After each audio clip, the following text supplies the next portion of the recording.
ठीक है, फिर हम रीमर्स की बात करते हैं। जो हमारा रीमर होता है, इसके अंदर हम क्यों यूज कर रहे हैं?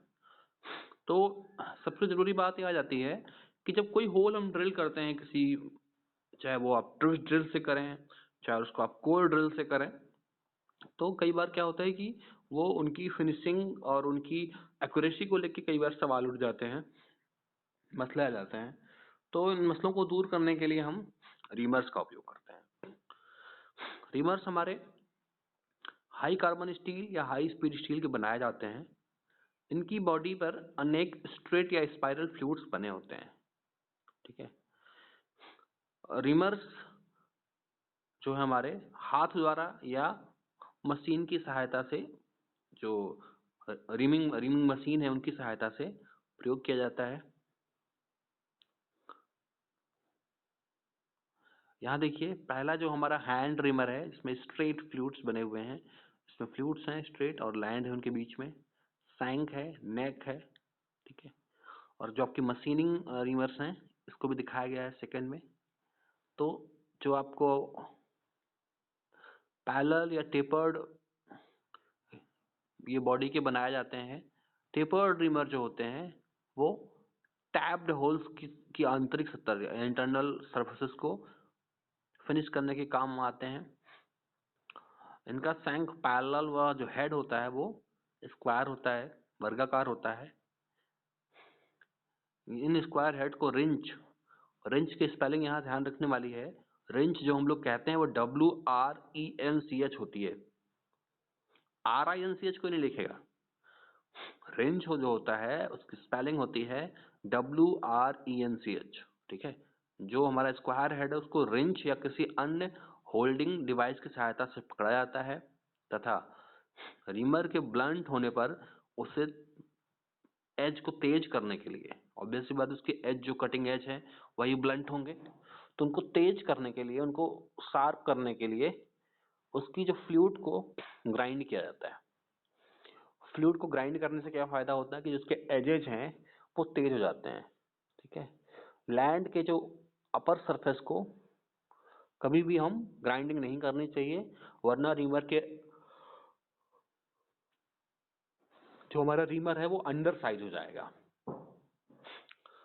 जब आप फ्लूइड को ग्राइंड करते हैं तो जो फ्लूइड के किनारे होते हैं वो काफी तेज हो जाते हैं, जबकि अगर आप लैंड को ग्राइंड कर देंगे, लैंड वो है कि जो दो फ्लूइड के बगल में उभरा हुआ स्थान, उसको लैंड कहते हैं। तो लैंड को अगर आप ग्राइंड करोगे तो क्या होगा कि may be effective diameter of the reamer will be reduced, यानी जो रीमर का इफेक्टिव डायमीटर है वो घट जाएगा। ठीक है, तो इसीलिए हम जब भी हमारा रीमर ब्लंट होता है, हमें उसे फास्ट करना होता है, तेज करना होता है, उसकी बढ़ानी होती है, कटिंग कैपेसिटी स्पीड बढ़ानी होती है, तो रीमर को हम क्या करते हैं, रीमर का जो आपका फ्लूट एरिया है उसे ग्राइंड करते हैं। यहाँ ध्यान देने वाली बात है कि आप लैंड को ग्राइंड नहीं करेंगे, अदरवाइज जो रीमर की इफेक्टिव साइज है वो रिड्यूस हो जाएगी। ठीक है, अब स्पाइरल फ्लूट वाले हैंड रीमर्स भी उपलब्ध होते हैं, जिनमें आपका जो फ्लूट है वो वामावर्त होता है। मशीन रीमर्स लंबाई में पैरेलल होते हैं, जिनकी जो फ्लूट होते हैं वो स्पाइरल भी आपका एंटी क्लॉकवाइज होता है, क्लॉकवाइज होता है। इनमें से अधिकांश जो आपके शंख हैं वो टेबरिज शंख के बने होते हैं। किसी भी रीमर के घिस जाने पर यह इसका आकार छोटा हो जाता है। इस समस्या का समाधान करने के लिए एक्सपैंडिंग रीमर्स बनाए जाते हैं, यानी आप चाहें उसके जो एजेस को एक्सपैंड कर सकते हैं, जिससे उनके आकार का एडजस्टमेंट एक पेंच द्वारा किया जाता है। इस प्रकार के रीमर्स की जो कटिंग एजेस को बढ़ाया या व्यास को बढ़ाया या घटाया जा सकता है, या फिर उन्हें ग्राइंड करके एक्यूरेट साइज का बनाया जा सकता है। रीमर की जो सबसे बड़ी प्रॉब्लम होती थी वो यही होती थी कि ग्राइंडिंग या रीमिंग करते करते जो उसका एज है वो खराब हो जाता था, और जैसे ही उसका एज खराब होगा उसकी इफेक्टिव डायमीटर जो है वो घट जाएगी, और इफेक्टिव डायमीटर के घटने से हम जो है उसको फिर यूज करने में हमें कई सारी समस्याएं आएंगी। तो इफेक्टिव डायमीटर को बढ़ाने के लिए हम क्या करेंगे, हम एक्सपैंडेबल, इंटरनली एक्सपैंडेबल, जो अंदर से एक स्क्रू लगा होगा और रीमर खुलता जाएगा, जैसे आपकी हाथ की उंगलियां फैलती हैं ऐसे वो रीमर के सारे एजेस जो हैं एक स्क्रू से सेट रहेंगे। और उसको जो तीसरा डायग्राम आप देख रहे हैं इसमें समायोजन पेंच, एडजस्टमेंट स्क्रू लगा हुआ है, जिससे उसमें कटिंग एजेस को एक्सपैंड किया जा सकता है। इस प्रकार के रीमर की सबसे अच्छी बात ये होती है कि आप इसके एजेस को एक्सपैंड कर सकते हैं और इससे डिफरेंट टाइप के होल्स को ड्रिल किया रिमिंग किया जा सकता है। ठीक है, इनके जो कटिंग एजेस को व्यास बढ़ाया जा सकता है और उन्हें फिर ग्राइंड करके उचित आकार, एक्यूरेट साइज का बनाया जा सकता है। किसी भी रीमर के साइज को डायमेंशनल लाइन के ऊपर या कटिंग कोर पर दो मार्जिन के मध्य मापे गए व्यास द्वारा स्पेसिफाई किया जाता है। यानी जो रीमर की साइज है वो डायमीटर लाइन तथा कटिंग एज के कोर पर दो मार्जिन के मध्य बनाए गए व्यास द्वारा बताया जाता है। ये विभिन्न आकार के तथा अनेक संख्या में फ्लूइड्स वाले हो सकते हैं। 3 mm व्यास पर 4 नालियों से लेकर 50 mm व्यास पर 16 नालियां तक हो सकती हैं। ये यहाँ पे इसका कटिंग के समय जो हमारे चिप प्रोड्यूस हो रहे हैं उसको मैनेज करने के लिए पर्याप्त रूप से चौड़े व गहरे नालियां बनाए जाने चाहिए। कटिंग कोर के पीछे के भाग अर्थात लैंड को भी पर्याप्त मजबूत रहना चाहिए, जिससे कि आपका ऐसा ना हो कि लैंड को बहुत पतला कर दिया जाए और जिससे आपके जो मशीनिंग करते समय रीमर या जो लैंड एरिया है वो बेंड हो जाए।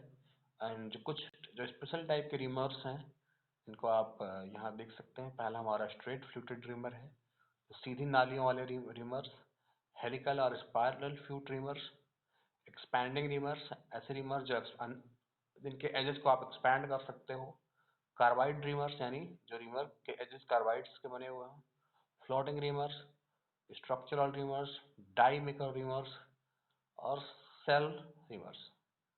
तो ये हमारे कुछ रीमर्स के टाइप थे। तो हमने यहाँ इस आर्टिकल में पढ़ा कि जो हमारा रीमर होता है ये पहले से प्री ड्रिल्ड होल को फिनिश या और एक्यूरेट करने के काम में आता है। ये हाथ से और मशीन से संचालित दोनों हो सकते हैं। इसमें सबसे अच्छा रीमर माना जाता है वो एक्सपेंडेबल टाइप रीमर को माना जाता है। क्यों? क्योंकि ये बहुत सारे डायमीटर्स के लिए उपयोग किया जा सकता है। इसमें जो इसके एज हैं उनको या रीमर को साफ करने के लिए जो इसके लैंड एरिया को ना ग्राइंड करके इसका जो फ्लूट एरिया होता है उसको ग्राइंड किया जाता है, जिससे कि अगर हम लैंड एरिया को ग्राइंड कर देंगे तो उसका जो इफेक्टिव डायमीटर है वो कम हो जाएगा, तो वो जो उसमें एक्यूरेसी है वो खत्म हो जाएगी। इसीलिए इसको करते हैं। और इसके सबसे लास्ट में इसके जो टाइप की बात कर रहे हैं वो हमारे टाइप जो है स्ट्रेट फ्लूटेड रीमर, हेलिकल या spiral flute reamer, expanding reamers, carbide reamers, floating reamers, structural reamers, die maker reamers और सेल रीमर्स। ये सारे हमारे रीमर्स के टाइप हो गए। और रीमर्स का सबसे जो बड़ा प्रॉब्लम मैंने बताया आपको कि वो उसके एजेस के घिस जाने पे उसका साइज छोटा होने लगता है। तो उसको टैकल करने के लिए एक्सपेंडेबल टाइप के रीमर, कार्बाइड रीमर्स का मतलब यहाँ पे ये है कि जो हमारे एजेस हैं उनमें कार्बाइड की टिप आप इंसर्ट कर सकते हैं। तो पूरे कार्बाइड रीमर तो बनाया नहीं जाएगा। तो ये हमारा आज का रीमर का टॉपिक था। और अब हम आगे थ्रो अवे या डिस्पोजेबल इंसर्ट की बात करेंगे। जो हमारा नेक्स्ट टॉपिक होगा वो हमारा थ्रो अवे या डिस्पोजेबल इंसर्ट्स है। थ्रो अवे या डिस्पोजेबल इंसर्ट का मतलब क्या है? ऐसे इंसर्ट जिनको आप यूज करके आप फेंक सकते हैं, डिस्पोज कर सकते हैं आराम से, ठीक है, जिनको इजीली जो है इंसर्ट किया जा सकता है या लगाया जा सकता है। और उनका उपयोग होने के बाद, जैसे पहले टाइम पे आपकी लिखो फेंको वाली पेन आती थी, इसमें से इंक खत्म होने के बाद इसको हम फेंक देते थे, ठीक है।